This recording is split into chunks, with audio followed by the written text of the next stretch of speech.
Quick update, got a heat treatment going on today, so my dry ice has arrived. Isopropanol alcohol, so whilst the kiln's ramping up to temperature, I'm austenitizing I'm heat treating AEB-L. I'm austenitizing at 1065 for 15 minutes. Plate quench, sub-zero freeze cycle, around about -80, -90 in dry ice.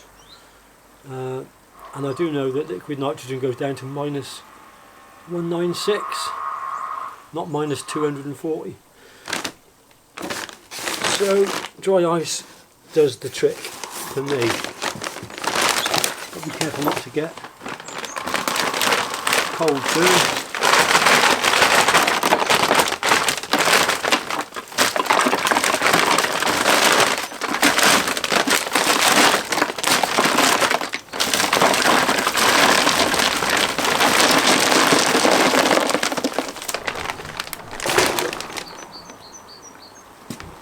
That's going to form a slurry.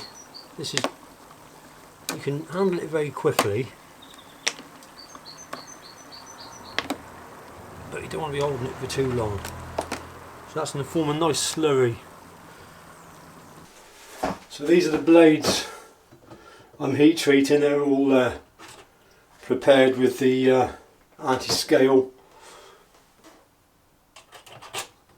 Stop the high temperature of the kiln damaging the steel. The backs are all going to be tapered on the classics. And the wood that I've got to fit on these, I've got beautiful stabilised maple, which is spalted. So I don't know if the camera's picking that up, but that's what we're going to be fitting to these knives at a later date. These are my my quench plates. I'm able to quench 2 at a time using these plates. You've got quite a bit of time actually to play with when you're quenching AEB-L. So they're quite thick plates, and the important thing that I find to keep them really flat is once they're clamped, they need a lot of pressure, and that's why, probably overkill, but I use G clamps. You probably get away with just the 2, to be honest with you, either side, but I like to apply a lot of pressure, and it really locks down solid, and the blades do come out as flat as a pancake then, which is of course what you want. Well, the kiln's got up to temperature. I've left it for a few minutes to stabilise it, 1065. Now I've got to de-energise the coils and then introduce the blades. It's damn hot in there, I can tell you. 1,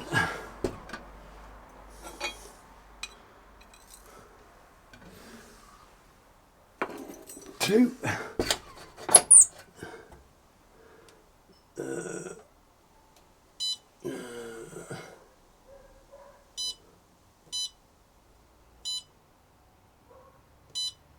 run. Okay, so that'll run that program again now, and then once it's got to 1065 degrees centigrade, I leave it for 15 minutes and then plate quench.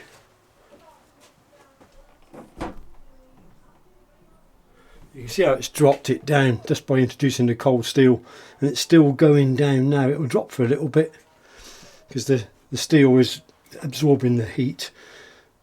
Heat always flows from hot to cold, and that's what it's doing. It's taking the energy from the kiln into the steel, and then it will go down, and it'll reach a point, and then it will come back up again.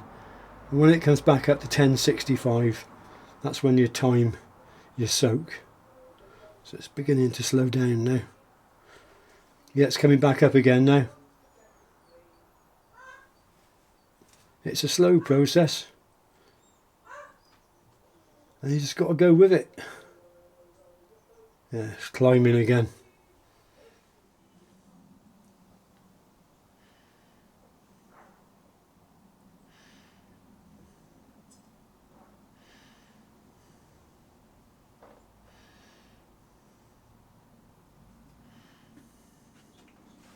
So we're giving it a bit of time, and we're getting up now to soak temperature. It might overshoot a little bit, that's not a problem.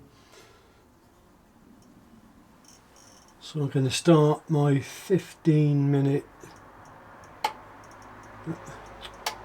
soak from now. It'll count on here anyway, but I'm going to start it on here because there's a chance that I'm going to wander off and do something else.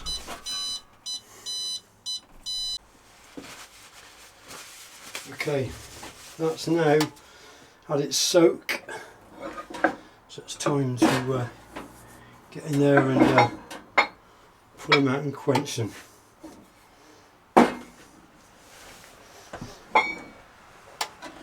Very hot steel. Let's stop the energy going to the one very hot knife. Another very hot knife.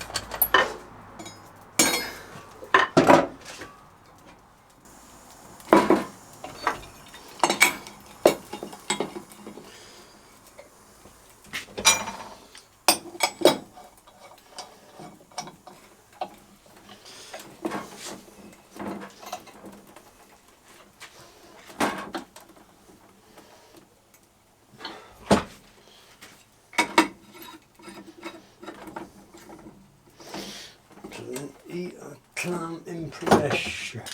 Plenty of clamping pressure keeps them nice and flat, and also you've got plenty of time to cool them down, being stainless.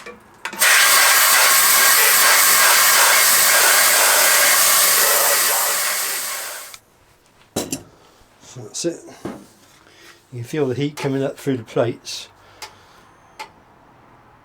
but they'll be now cool enough to handle.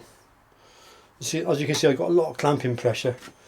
I once clamped them before just by using hand pressure and body pressure, and it wasn't enough because the blades did slightly warp then, but I found that with a lot of clamping pressure they don't. And that's even after doing a strain relief as well. They can still warp, but not with lots of pressure.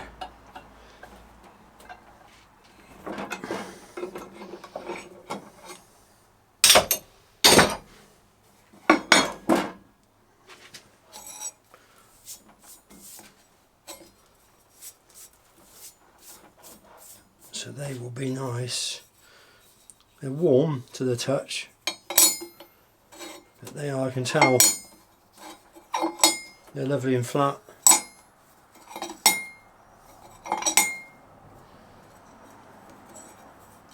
So they go straight into the dry ice and isopropanol alcohol now.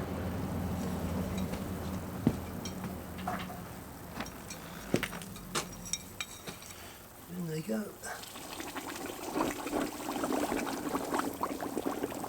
The alchemy occurs.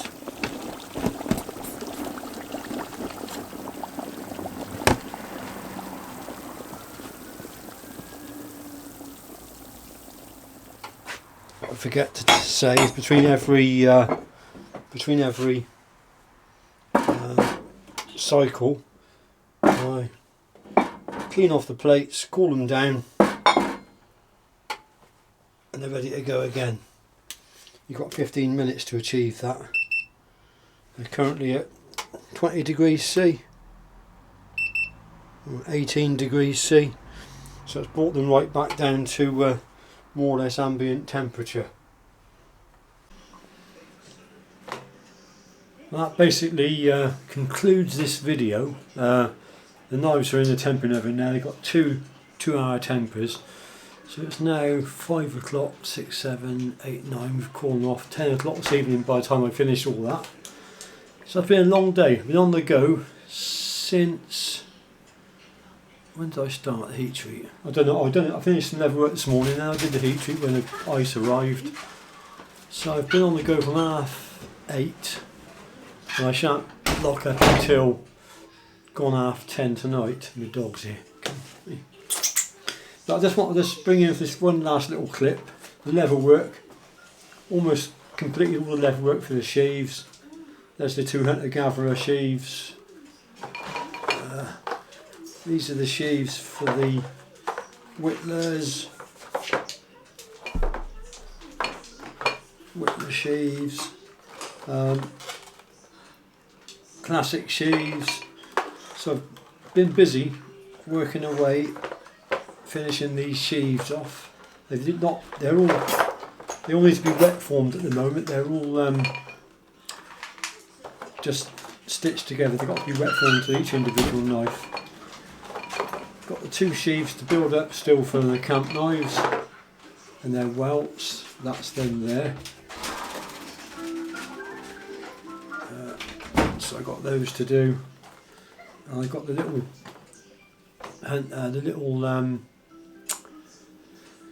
hornet sheath for Howard to do. So it takes a lot of work, a lot of time. I don't think I know for a fact most people don't appreciate it, the amount of time it takes to build a batch of knives like that. So all I can say is the people that are waiting for these knives, that's where I am with it. I expect it to be another two weeks before any of them start to progress towards handles, towards completion rather. I've got the grinder bevels, taper the tangs, fit the handles, shape the handles, wet form the sheaves. So it's still a lot more work to go. But anyway, I am slowly getting on with it. So thanks for watching. I'll see you on the next video. Bye for now.